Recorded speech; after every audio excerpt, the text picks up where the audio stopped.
Replacing a leaking drum trap with a P-trap. First, let's make sure the pipe is drained.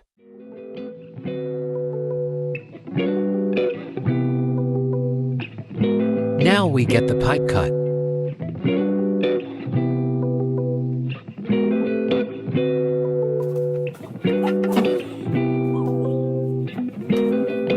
That doesn't look good.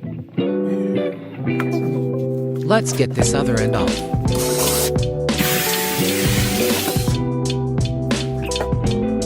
This pipe is clogged up as well.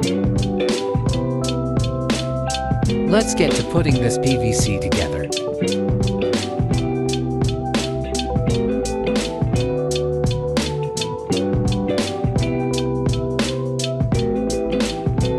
Just have to piece the P-trap together now.